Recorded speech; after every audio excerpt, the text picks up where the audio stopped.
think you know Adolf Hitler? You've never seen him like this before. Hitler's contemporaries, from his birth in Braunau to his death in the bunker, authentically flesh out the picture. Who was Hitler? Hitler neither finished school nor had any vocational training. He occasionally lived in homeless shelters or on the street. He refused to pursue a regular job. To this day, it seems inexplicable that he could come to power. Out of nowhere, Hitler became the Führer, leader of the German Reich, one of the most powerful men of the 20th century, starting an inferno that engulfed the world and brought death to millions of people. The nation worshipped him and followed him blindly into the abyss. But during his lifetime, he kept his origins and his life secret. No one should know how or who he was. Fascinating and oppressive accounts from companions, friends, and enemies, as well as the most extensive collection of archive material ever shown. Much of it, hitherto unpublished, reveal who Hitler was and how he could become what he was. A notorious liar and an unscrupulous murderer. The defeats increase. Hitler's military decisions, often taken against all the advice of his generals, are increasingly catastrophic. The fronts fall apart. After Stalingrad, most of the military leadership is aware that the war is lost, but dare not say so openly. The Western Allies defeat the Italian and German troops under Rommel in North Africa and land in Italy. In the east, the Russians drive back the German army. Finally, the Allies land in Normandy, but Hitler will not accept defeat and refuses any idea of surrender. After a failed assassination attempt, he feels invulnerable and orders one absolute measure after another, dragging Germany, if not the world, into the abyss.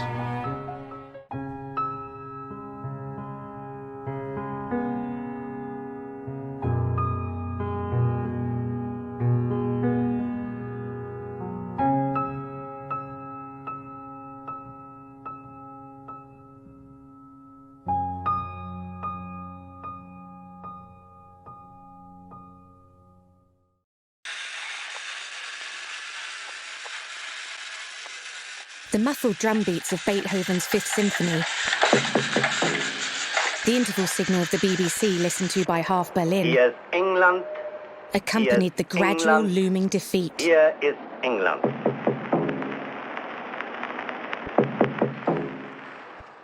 Alda Schäfer, writer, memoirs.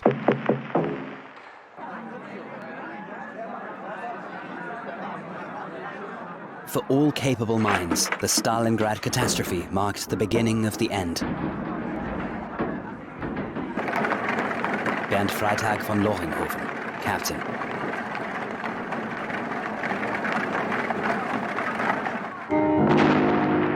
The heavy defeats of Stalingrad and Tunis that stand as everlasting milestones to the beginning of this era are, insofar as their reasons, their sequence and end are concerned, to be blamed above all on the man at the top of Germany's leadership, Hitler himself.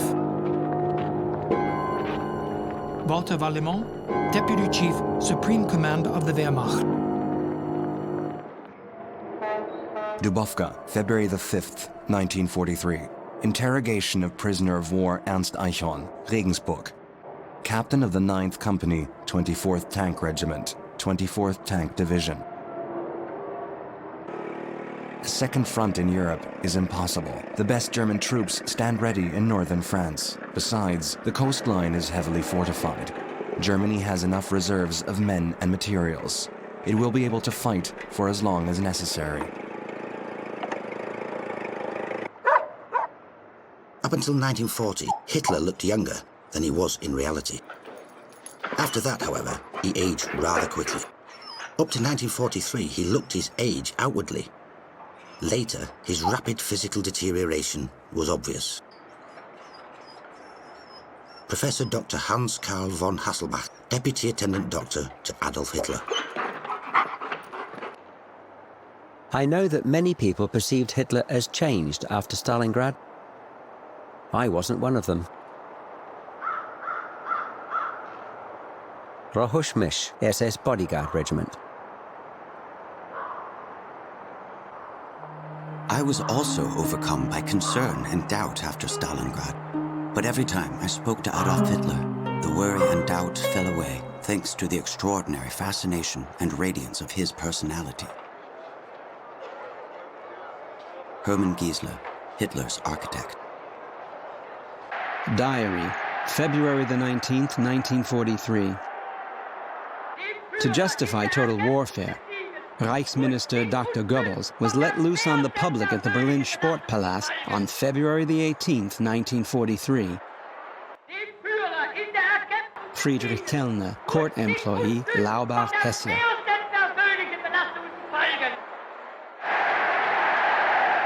At 5 o'clock in the afternoon, the long-awaited rally at the Sportpalast takes place. The number of visitors is overwhelming. At 4:30, access to the Sportpalast has to be blocked due to overcrowding. Joseph Goebbels, diary.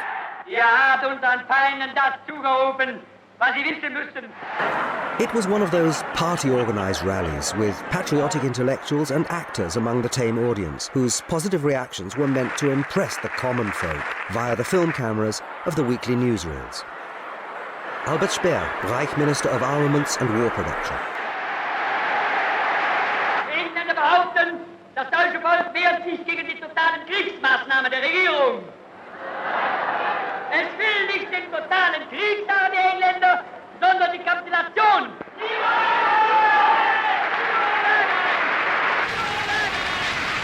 Wollt ihr den totalen Krieg?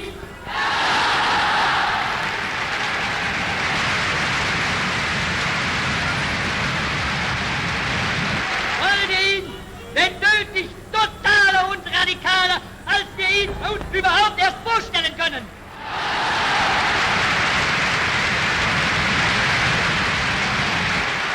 Bereit, mit dem Führer als Phalanx der Heimat hinter der kämpfenden Wehrmacht stehen, diesen Kampf mit wilder Entschlossenheit und unbeirrt durch alle Schicksalsführungen fortzusetzen, bis der Sieg in unseren Händen ist.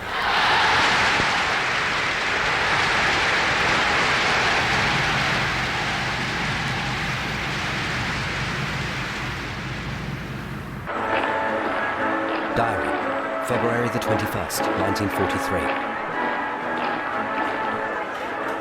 To my pleasure, I learned that circles close to the Führer listened to my speech in the Sportpalast and expressed enthusiasm. The Führer himself was so overloaded with work that he didn't manage it. Joseph Goebbels. Stew Sunday in Korbach in northern Hesse.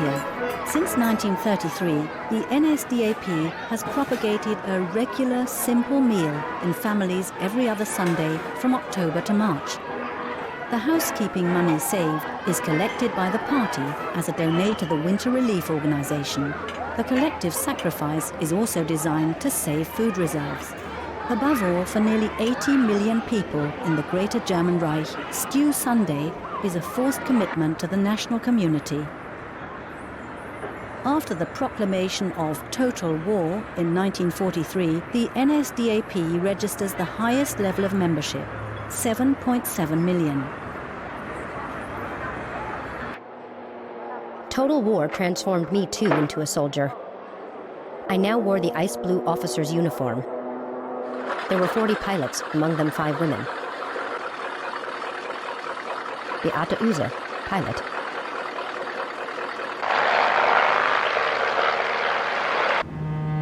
Letter to parents in Cologne, Gertlauken, district of Labiau, East Prussia, March the 25th, 1943. I was recently with the Mauritz family one evening. He has a building company and is a calm, quiet person. 2 months ago, his only son fell in battle. 19 years old, a hard-working, friendly boy. He was drafted in April 1942. I knew him. Now there are only 2 daughters left, 17 and 6 years old. The fatherland is entitled to every victim, the mother said quietly. But she and her husband were weeping. Marianne Günther, student teacher. Address to the US Congress, Washington, May the 19th, 1943. I am free to admit that in North Africa, we built better than we knew. The unexpected came to the aid of the design. For this, we have to thank the military intuition of Corporal Hitler. The same insensate obstinacy which condemned his army to destruction at Stalingrad has brought this new catastrophe upon our enemies in Tunisia. Winston Churchill.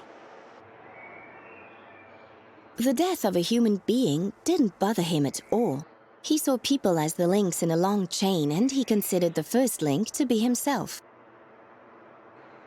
Children were in his eyes only the potential by which the greater or smaller living space of a people was measured. Christa Schröder, Hitler's private secretary.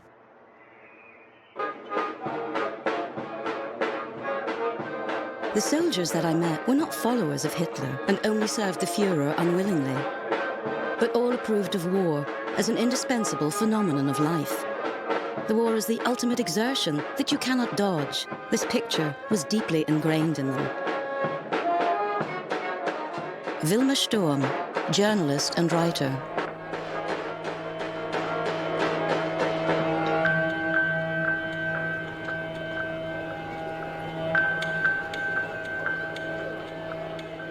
The war as a dangerous child's game. These young men, trying to overcome their boredom with alcohol, are just 17 years old. Their military title is Luftwaffenhelfer, or Air Force Helpers. From 1943 onwards, they replace regular soldiers sent to the front on the anti-aircraft guns in the homelands. At the end of 1943, there are 80,000 young flak helpers. As a rule, they are deployed near their hometown. High school students have 18 hours of school lessons a week at their posts.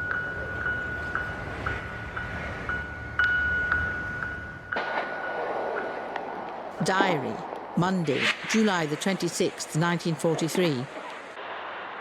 Mussolini has resigned. He's said to be ill. Last night, Hamburg, Essen and Kiel were bombed again.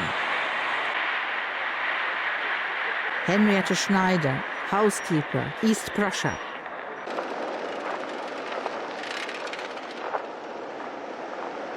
While I endeavored to establish worthwhile targets to Hitler and the General Staff of the Air Force, our enemies launched 5 big attacks on only one major city, Hamburg. Although this action contradicted all tactical considerations, it had catastrophic consequences. Albert Speer. The issue that divided the American and the British bombing commands centered on the prickly question of daylight bombing as opposed to nighttime raids.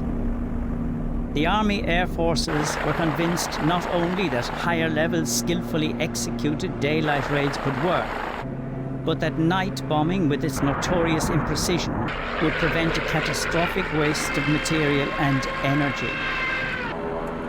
Robert Morgan, Colonel, 8th U.S. Air Force, pilot of the bomber Memphis Belle.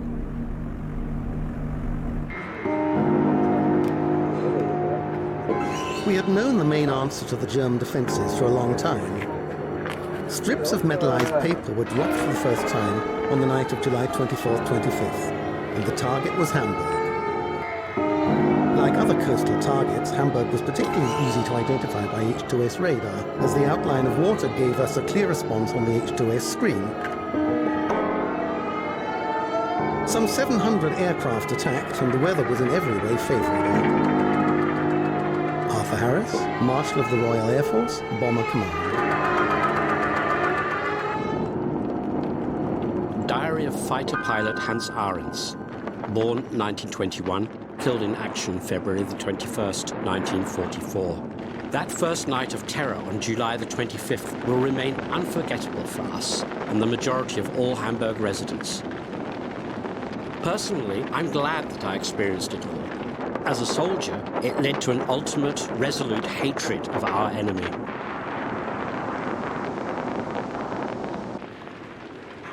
Letter to Georg Zimmermann, soldier in Norway, from his mother, Hamburg, July the 28th, 1943. Dear Georg, we are still alive, but Hamburg de facto no longer exists. No house left standing, just mountains of rubble, entire streets blocked, dead bodies not salvaged, impenetrable smoke and fumes and fires still burning everywhere. Disintegration is in progress. No police anymore, nothing. Hamburg is lost forever. Magdalena Zimmermann. When I travelled to the Ardennes from Babelsberg, I met an acquaintance on the train. He'd experienced it all in Hamburg as an anti-aircraft soldier. It smelled so strongly of corpses that you couldn't get the stench out of your nose. Leaflets were dropped over Hamburg with quotes from the war speeches of Hitler and Goering, without any comments. Erich Kästner, writer, War Diary.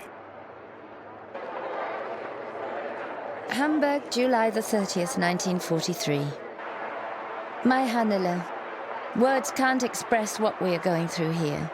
A government that cannot protect its women and children is simply criminal. My Hannele, if I could only hear one word from you and Georg, your mother. Magdalena Zimmermann.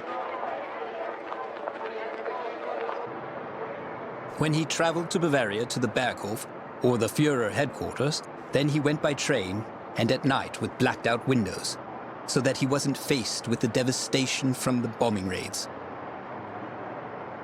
Bernd Freitag von Loinghofen, Captain.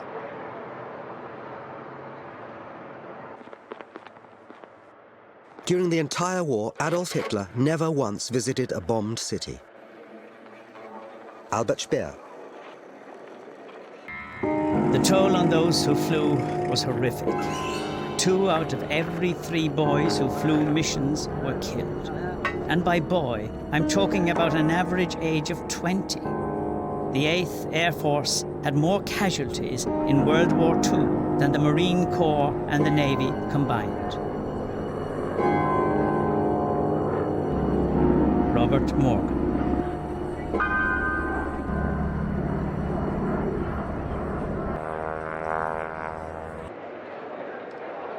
Waldorf von Schirach came on June the 24th, Corpus Christi.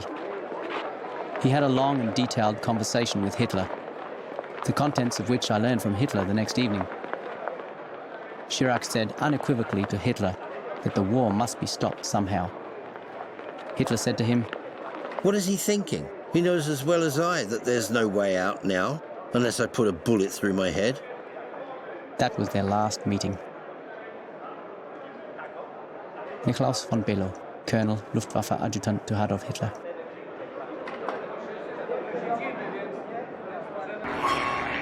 On September the 8th, 1943, Adolf Hitler attends the briefing at Army Group South headquarters in Zaporozhye in the Ukraine to discuss the alarming situation in the Donbass region with its commander, Field Marshal Erich von Manstein.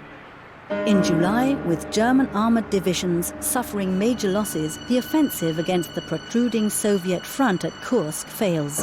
In March, under Manstein's command, the Wehrmacht has been able to stabilise the Eastern Front after Stalingrad, with a hard-fought victory in the so-called Third Battle of Kharkov, but subsequently had to vacate the city in August 1943. The retreat begins almost everywhere on the Eastern Front. September the 8th, 1943. It is a race of hope with the war, a race of death with death. What will come first? The death of fascism or my death? Is that only my question? Oh no. Tens of thousands of prisoners are asking the same thing, and millions of soldiers and dozens of millions of people in all of Europe and the entire world are asking the same. Julius Fučík, Czech journalist and writer, imprisoned by the Gestapo, executed 1943. Mass execution at Berlin Plötzensee prison, September the 7th to 12th, 1943. 186 died on the first night.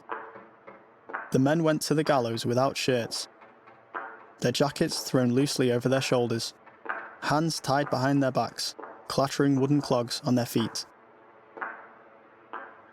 Victor von Kostomsky, German prisoner in Plötzensee prison. Memoirs. Diary, Friday, September the 10th, 1943. Special announcement.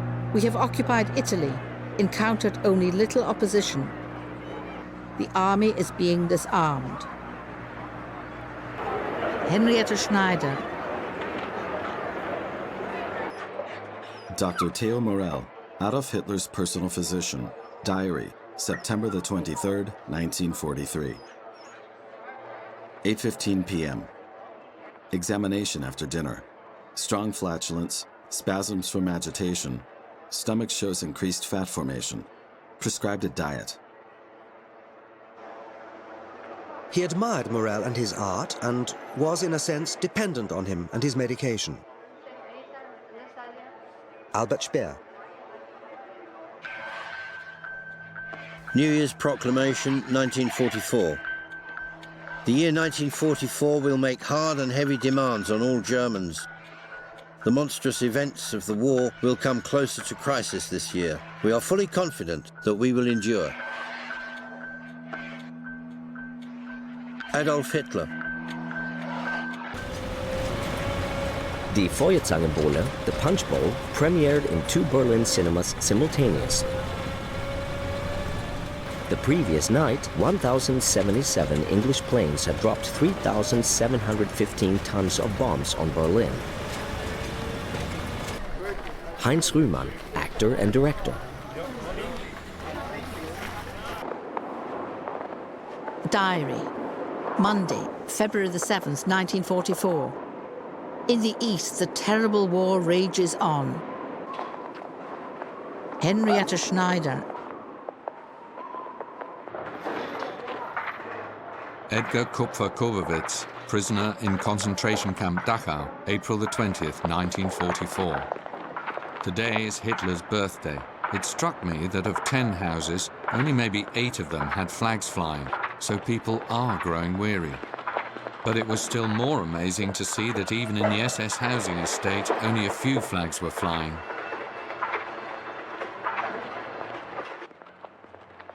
Diary, May the 9th, 1944. Patient A. Tension headache left side. Legs trembling due to agitation. Invasion imminent, but where? Dr. Theo Morell. Diary, May the 27th, 1944. An impression of an increasingly destroyed Berlin. Devastating. At the same time, Berliners are sitting in the sunshine on chairs amid the rubble and debris on the esplanade, as if it were peacetime. Ulrich von Hassel, diplomat and member of the resistance. The helpful Mr. T firmly believes that Germany will be on its knees by September. And until then, there's nothing to fear, because there are no wagons to deport the Jews in. Besides, he dares to predict that in 1 or 2 weeks, the Wehrmacht will turn its arms on the SS. Ernő Shep, Budapest, Hungarian Jewish writer.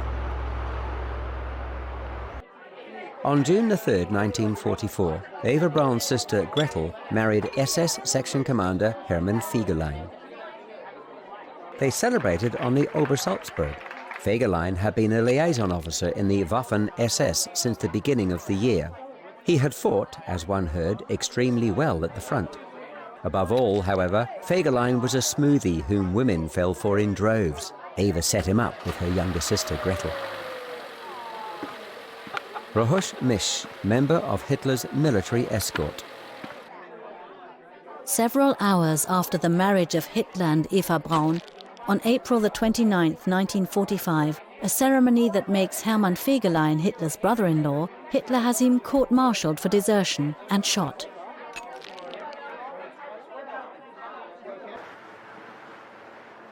The plutocratic world of the West can undertake its threatened landing attempt whenever it wants. It will fail. Adolf Hitler, Order of the Day to the Wehrmacht. They told us their astonishing declaration, which was that by the following morning, a period of relatively good weather, heretofore completely unexpected, would ensue, lasting probably 36 hours. I quickly announced the decision to go ahead with the attack on June the 6th. Dwight D. Eisenhower, U.S. General, Supreme Allied Commander, Europe.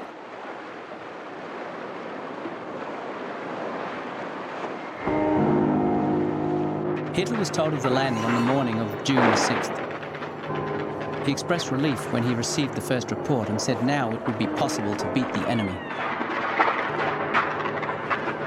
Nikolaus von Biller.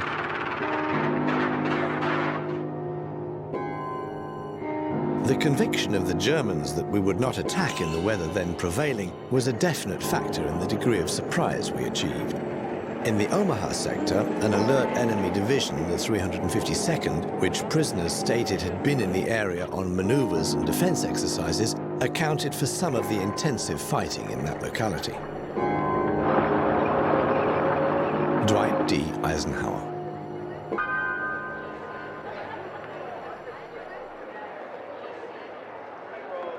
When I heard the radio report of the Allied invasion in Normandy on June the 6th, 1944, it brought tears to my eyes. I have not cried often. Willy Brandt, German-Norwegian refugee in exile in Sweden. Actually, things are happening now. The invasion of Normandy began in the night of the 5th to the 6th of June. Rome surrendered long ago, and in Russia, the Russians are almost at the border. It's just terrible, but everyone believes so firmly in victory. It doesn't bear thinking about if we were to lose. Gudrun Himmler, daughter of Heinrich Himmler.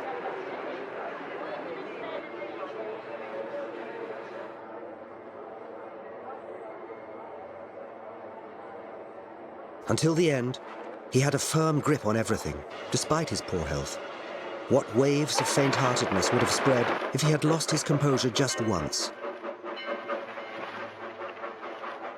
Albert Speer. It wasn't so pointless, fighting on like some defeatists claimed at the time, when at the end of June 1944 the Soviet offensive began from the central section of the front. In 14 days, a powerful storm tide swept over the German front lines, burying everything in its path and surging 800 kilometers forwards. Leon de Grey, Belgium, commander of the Wallonian Waffen-SS. By mid-July, Army Group Center had lost 28 divisions and 350,000 men. That was an even worse defeat than Stalingrad, even if it wasn't reported much in public because it occurred in summer and wasn't accompanied by the same tragic conditions as Stalingrad, cold and hunger. Bernd Freytag von Loinghofen.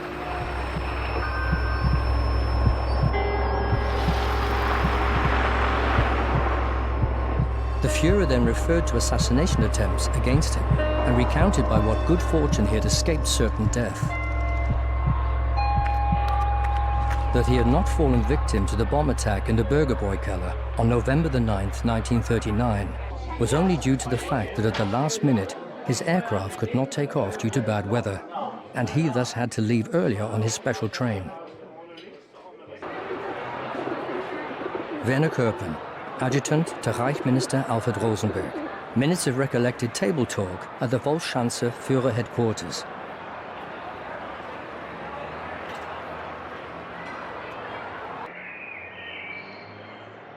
On July the 20th, 1944, I'd received the order to prepare for the move of the operations unit from Mauerwald to Zossen, south of Berlin.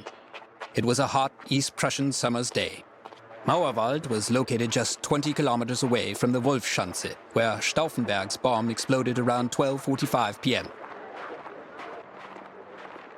Bernd Freytag von Loinghofen. I remember thunder combined with a brightly flashing flame. At the same time, thick smoke. After a few seconds of complete silence, I heard someone call. It was probably Field Marshal Keitel. Where is the Führer? Heinz Buchholz, stenographer in the Volksschanze headquarters. There were agitated calls for a doctor. A bomb exploded, nothing happened to the boss, but the hut was blown sky high. Christa Schröder. Heinz Linger, valet to Adolf Hitler. When I arrived, I saw Hitler, who looked at me inquiringly with big eyes and stared at my troubled face. With a calm smile, he said, Linger, someone tried to kill me. I heard about the attack from Professor Morell on the platform in Görlitz. His pulse was completely calm and as normal as any day. The doctor was about to tell me further details when Hitler appeared. On the outside, you couldn't see anything. When the train with Mussolini arrived, I saw Hitler extend his left hand to his guest. Paul Otto Schmidt, interpreter for Adolf Hitler. Doctor, I hear that you're taking care of my friends. I didn't really want to bother you, but over the past 2 days, since the explosion, I have had a sharp pain in my right ear and difficulty hearing. My valet says it's because I shout too much. Adolf Hitler to Dr. Erwin Giesing, Hitler's private ear, nose and throat doctor. Diary, Friday, July the 21st, 1944. The radio broadcast details of the attack. The bomb was planted by a Count von Stauffenberg. Around 1 o'clock, the Führer spoke to prove that he had survived. What would have happened if the Führer had died? The war would be over and there would be revolution in Germany. Henrietta Schneider. His confidence, his faith in victory and his assurance, but also his power consciousness and delusions of grandeur now exceeded all boundaries of reason. Traudl Junge. When Herr Hitler escaped his bomb on July the 20th, he described his survival as providential. I think that from a purely military point of view, we can all agree with him, for certainly it would be most unfortunate if the Allies were to be deprived, in the closing phases of the struggle, of that form of warlike genius by which Corporal Hitler has so notably contributed to our victory. Winston Churchill, address to the House of Commons. Diary, July the 23rd, 1944. The criminal court that now has to be convened must be of historic proportions.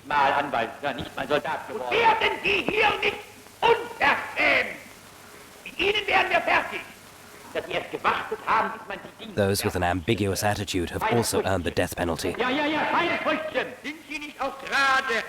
Joseph Goebbels.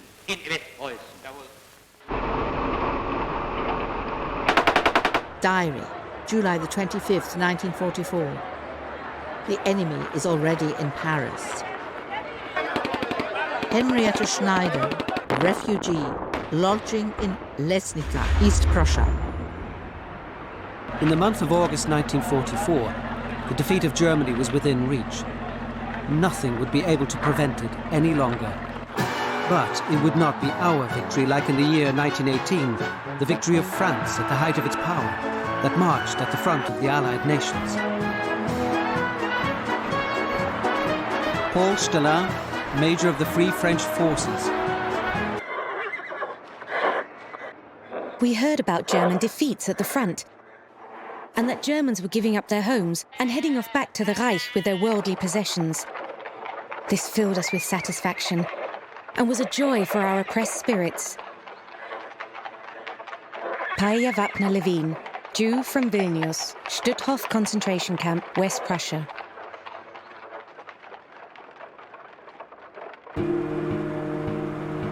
In September 1944, the generals at the front and the district party leaders in the Western region expected the armies of the Americans and British to take advantage of their power and overrun our nearly unarmed and battle-weary troops in an unceasing offensive. In this last phase of the war, Within 6 months, a total of 12,720 fighter planes were delivered to the troops, who had begun the war in 1939 with only 771 fighter aircraft. Albert Speer, Reich Minister of Armaments and War Production. September 1944, German-Luxembourg border. I peered at the town through powerful binoculars. To the naked eye, the Siegfried Line was just a landscape. There was a village on the horizon that was supposed to be sheltering 2 divisions of Huns. Lee Miller, US war photographer.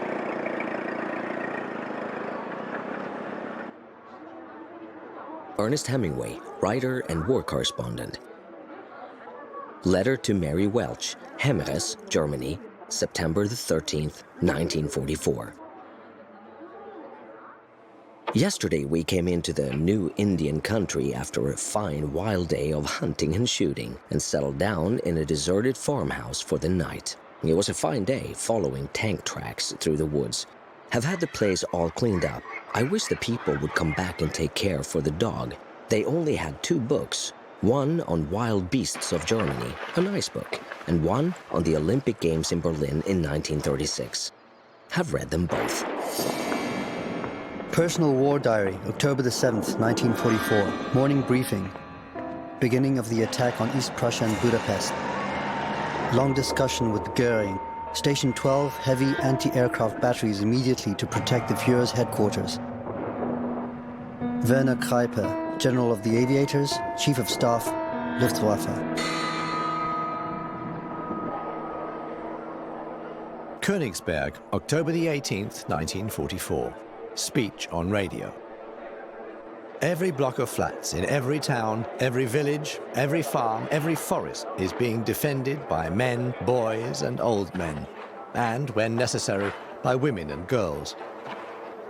It is better to have the younger generation die and save the people than to protect the young ones and let an entire nation of 80 to 90 million people die out.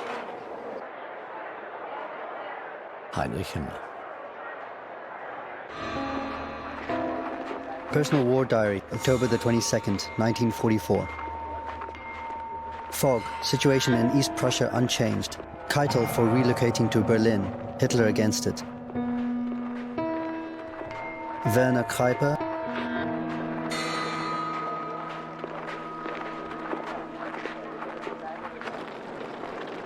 October the 24th, 1944. Penultimate radio message from the 246th Volksgrenadier Division. The last defenders of Aachen remember their beloved German homeland. We are firmly confident of our final victory and donate to the Winter Relief Fund 10,458 Reichsmarks. We will fight on.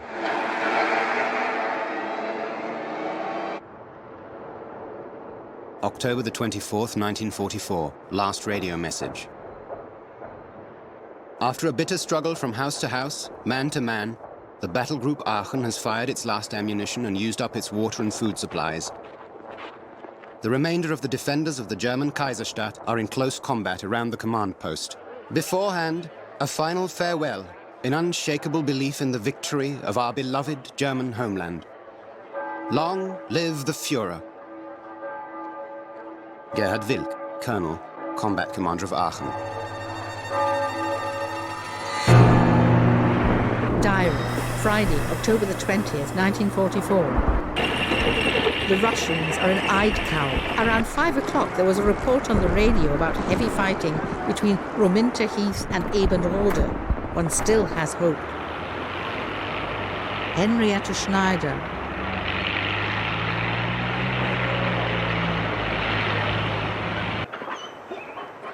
We were still stuck in East Prussia. It couldn't be much longer before the Russians drove us out. On clear autumn days, we could hear the thunder of guns. Traudeljunge.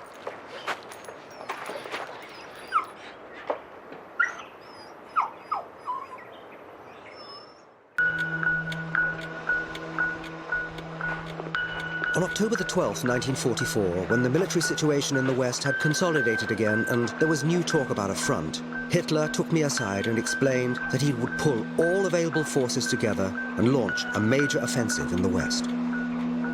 That will be the big strike which must succeed. Albert Speer, Memoirs. Diary, Sunday, October the 28th, 1944.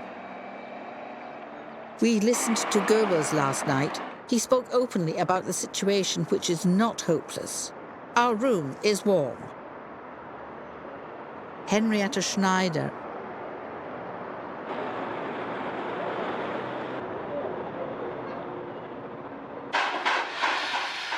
In the first days of November 1944, we moved out of the Wolfschanze because the Russians were close by.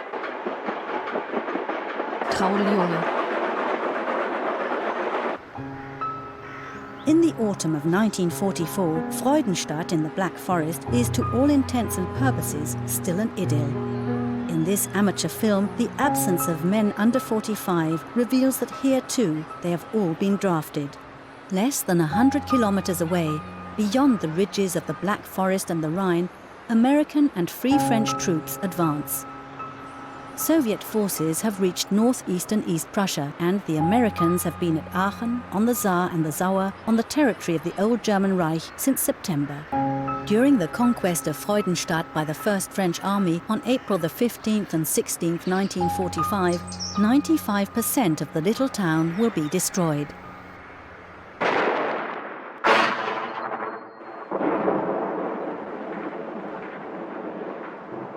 Germany was under intense pressure. At the end of 1944, weapons production fell sharply. Trapped in the east, southeast, south, and west, Germany was strategically encircled and could not break free. Nevertheless, Hitler took one ultimate measure after the other. The Nazis suppressed without mercy the slightest opposition to their regime. It was clear to us that Germany was mobilizing its last forces. But at the end of 1944, Germany was still able to defend itself and put up serious resistance. Its military still consisted of around 17.5 million men, of whom 5.3 million were fighting troops. Georgy Zhukov, Commander-in-Chief, 1st White Russian Front.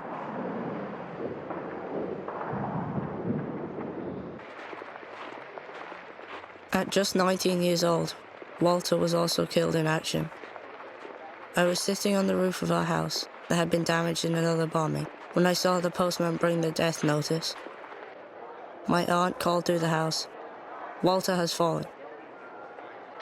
The death of my brother was a deep shock for me. Helmut Kohl, schoolboy. Hitler stayed at his Berghof for the last time before the assassination attempt. He will not see his residence in the mountains again. On November the 20th, 1944, he left the Wolfschanze forever and travelled to Berlin. On December the 11th, he travels to the Adlerhorst Führer headquarters in Hesse. Speech to division commanders, December the 12th, 1944, in Adlerhorst near Ziegenberg, Hesse. If we suffer a few more really hard strikes, then this artificially maintained common front can suddenly collapse at any moment in a huge clap of thunder. Adolf Hitler. Hitler revealed the following to a very limited circle of listeners. Due to a noticeable weakness of enemy forces in the Eifel region, he had decided to start the attack from there.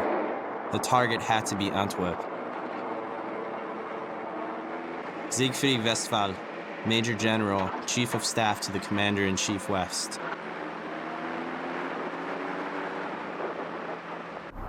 In a desperate situation, perhaps only a desperate decision can help.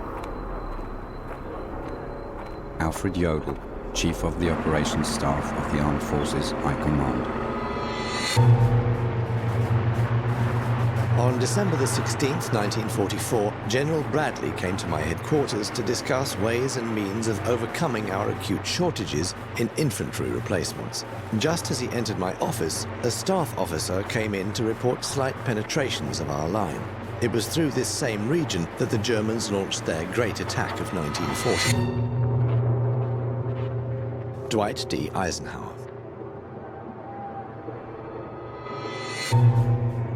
German tanks have been spotted north of the city of Luxembourg.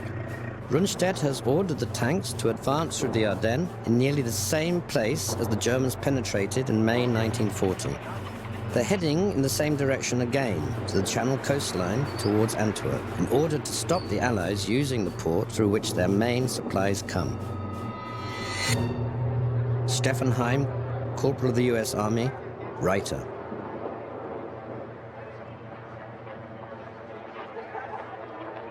It was my opinion that it was necessary to play Hitler's last card to maximum effect. As a Gurkha, I tried to get as close as possible to the front.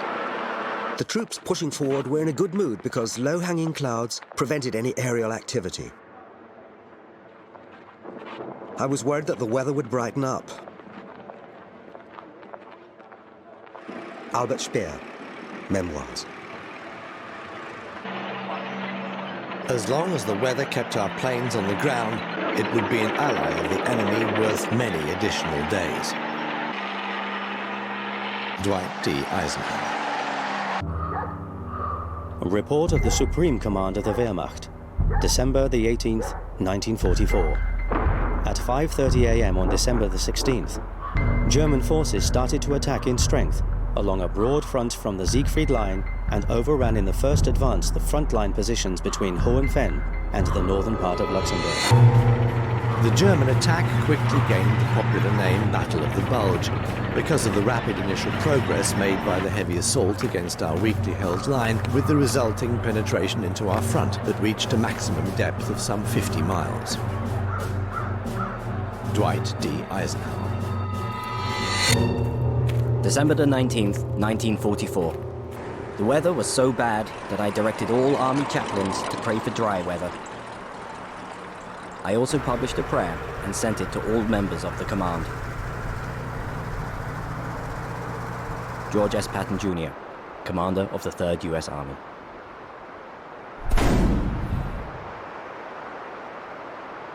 Almighty and most merciful Father, we humbly beseech Thee, of Thy great goodness, to restrain these immoderate rains with which we have had to contend. Grant us fair weather for battle. Graciously hearken to us, as soldiers who call upon Thee, that armed with Thy power we may advance from victory to victory, and crush the oppression and wickedness of our enemies, and establish Thy justice among men and nations. Amen.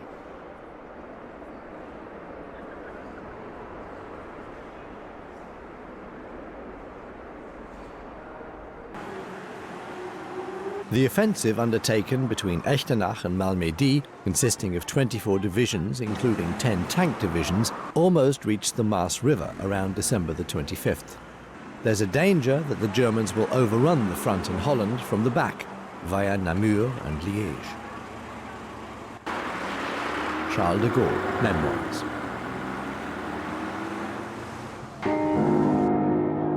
Our last major offensive in the West, with 300,000 men that was so gloriously successful at the start, failed in the end thanks to 10 days of radiant sunshine. The Anglo-Americans were thus able to deploy their overwhelming air superiority. Léon de Grelle, commander of the Wallonian Waffen-SS.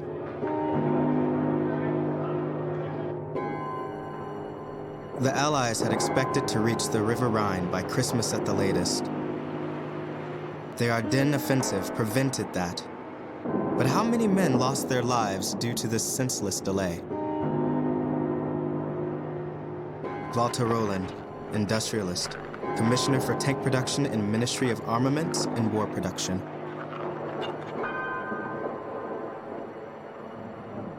Rudolf Jordan, Provincial NSDAP Leader, Defense Commissioner, December the 25th, 1944. When we were sitting together one sunny morning, tears appeared in my wife's eyes. Where will we be at Christmas next year? This was the question asked by the mother of our children, the question of the family's fate.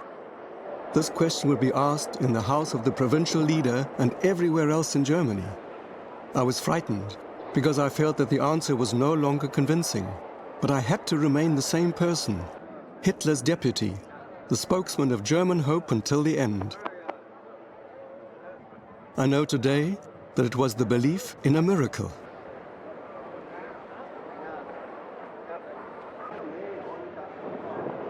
In the days after Christmas, it was clear that the expected success would not be achieved.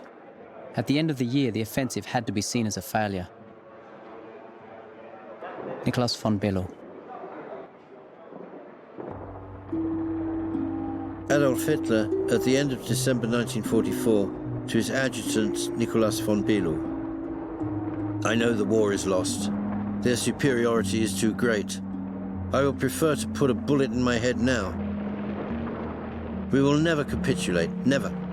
We can perish, but we'll take the world with us.